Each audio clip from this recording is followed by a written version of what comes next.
প্রিয় শিক্ষার্থীরা, সবাইকে স্বাগতম জানাচ্ছি আমাদের আজকের ভিডিওতে। আজকে কিন্তু আমরা শিখব লম্ব এবং সমান্তরাল সরলরেখা বের করার একটা চমৎকার শর্টকাট, যেটা আমাদের টাইম সেভ করবে অনেক। ঠিক আছে, তাহলে আমরা একটা কোশ্চেন দেখি। 2x plus 3y plus 5 equals to 0, এই রেখাটার উপর লম্ব এবং 7, 9 বিন্দুগামী সরলরেখার সমীকরণ বের করো। এই ম্যাথটা তোমরা সবাই পারো। তোমরা কিভাবে করো আমি একটু করে দেখাই। তোমরা যেটা করো যে এই রেখাটার উপর লম্ব রেখার সমীকরণ হবে, যেহেতু লম্ব, সো এক্সের সহগ আর ওয়াই সহগের মধ্যে স্থান বিনিময় হয়, হ্যাঁ, 3x আর এখানে হচ্ছে 2y, মাঝখানের চিহ্নটা চেঞ্জ হয়, প্লাস k ইকুয়ালস টু 0। এটা হচ্ছে লম্ব রেখার সমীকরণ।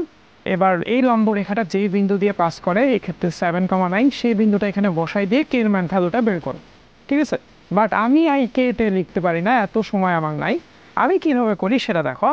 আমি কোনো কেই লিখবো না, ঠিক আছে, আমি জাস্ট লিখবো হচ্ছে 3x minus 2y equals to, কোনো কে নেই, ইকুয়ালস টু।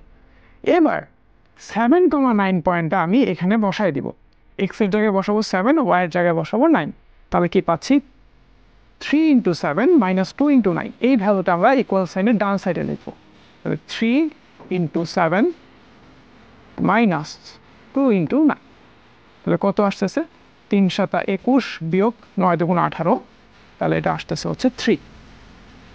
ঠিক আছে, তাহলে আমাদের স্ট্রেট লাইনটা হচ্ছে 3x minus 2y equals to 3, বা তুমি যদি চাও এটাকে বাইরে লিখবা, তাহলে 3x minus 2y minus 3 equals to 0।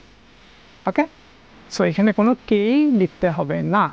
একইভাবে সমান্তরাল রেখার সমীকরণ বের করার সময় কিন্তু আমরা কনস্ট্যান্ট কে অ্যাভয়েড করে লিখতে পারি।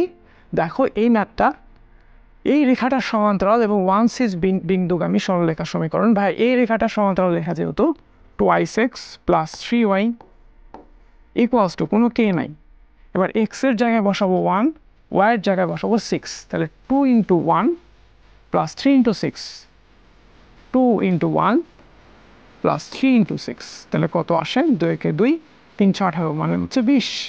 তাহলে আমাদের সমান্তরাল রেখাটা হবে 2x plus 3y minus 20 equals to 0। So no more কে। Thanks for watching, see you in the next class.